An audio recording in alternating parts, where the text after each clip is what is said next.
dnešní epizodě odkryjeme tajemství FDMka, SAFu, Polyjetu a iných. Jdem na to.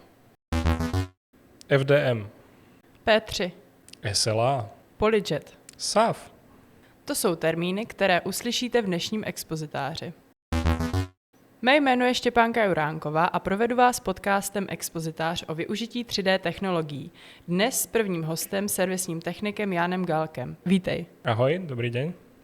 Dovedu si představit, že spoustu lidí už o 3D tisku někdy slyšelo, ale stejně tak si dovedu představit, že většina z nich neví, jak přesně 3D tisk funguje. Proto bych se dneska ráda zaměřila na to, co vůbec 3D tisk je a jaké technologie nabízí. Takže 3D tisk je vlastne niečo, čo sa pôvodom volalo Rapid Prototyping, rýchle prototypovanie. A v dnešnej dobe už máme niekoľko druhov a vôbec technológií, ktoré označujeme týmto termínom.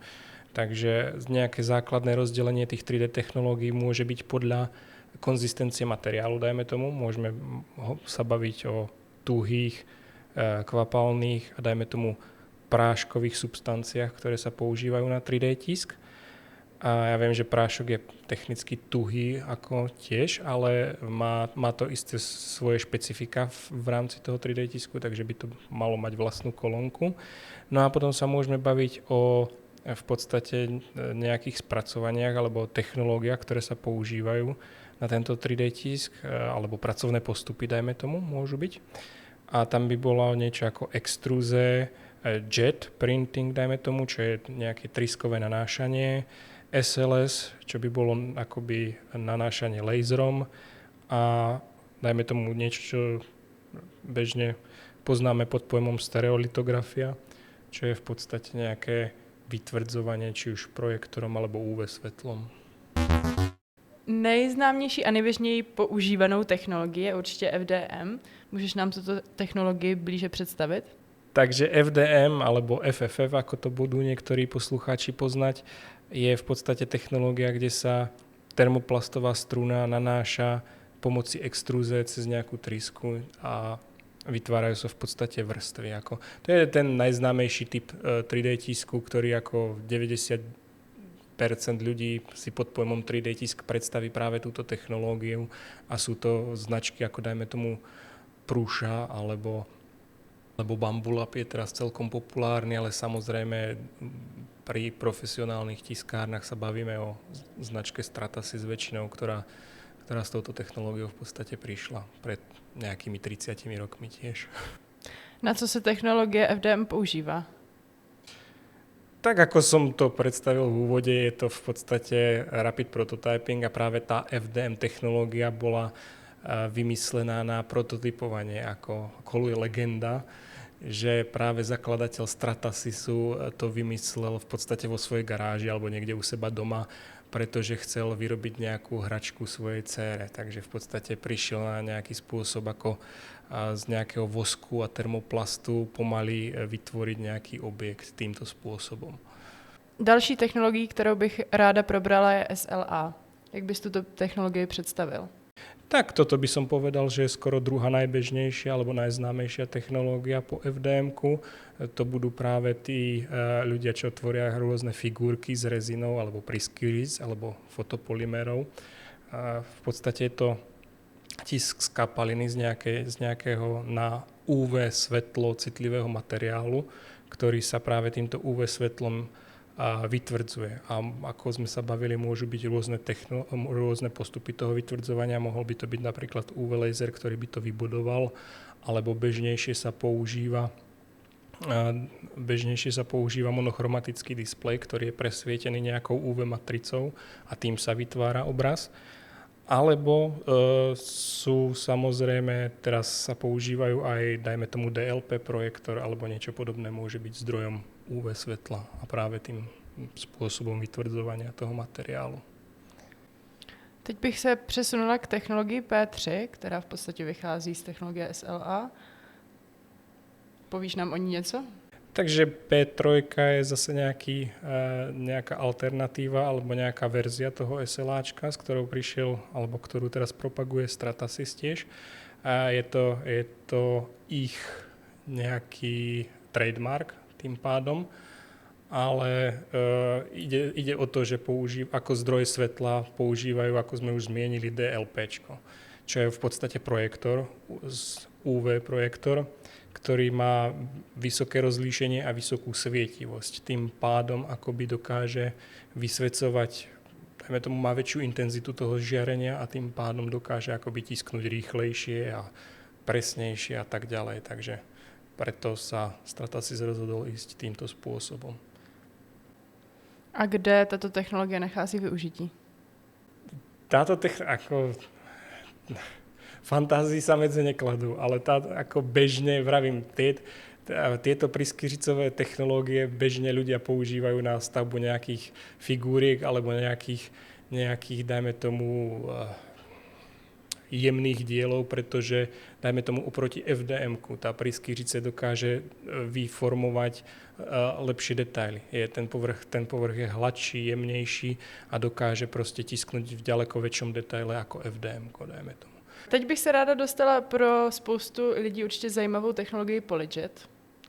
Proč je tato technologie zajímavá?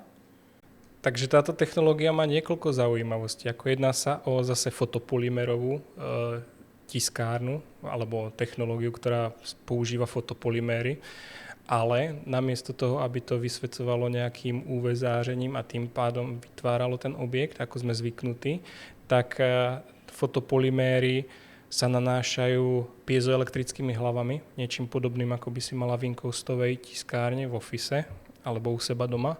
Proste sa zase jedná sa o jet printing, ako som zmienil na začiatku, čiže nejaké triskanie toho média, toho fotopolyméru. A v podstate je to zaujímavé tým, že to, čo ty dokážeš vytisknúť 2D na papier, to my dokážeme všetky tie farby a viac farieb dokážeme vytvoriť akoby z nich 3D objekt. A zase funguje to tak, že tá inkoustová hlava nanesie kapičky toho materiálu, môže nanášať v rôznych barvách, alebo môže tam byť gumený materiál alebo prúhledný materiál, takže dokážeme namixovať rôzne prúhlednosti a rôzne tuhosti, dajme tomu, materiálu. A ako sme sa bavili, rôzne farby.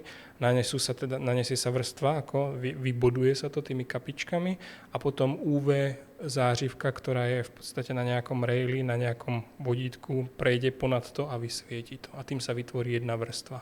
A takto samozrejme to v Z-ku stúpa a vytvára sa viacej vrstiev, ako vytvára sa ten farebný objekt, produkt a môže mať rôzne vlastnosti, či už barevné, prúhledné, alebo môže to byť aj rôzne tuhosti a tak.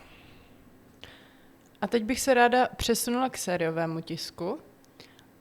Možná bych začala tím, abys vůbec jako představil ten rozdíl těch tiskáren, které nabízí kusový tisk versus tedy sériový tisk.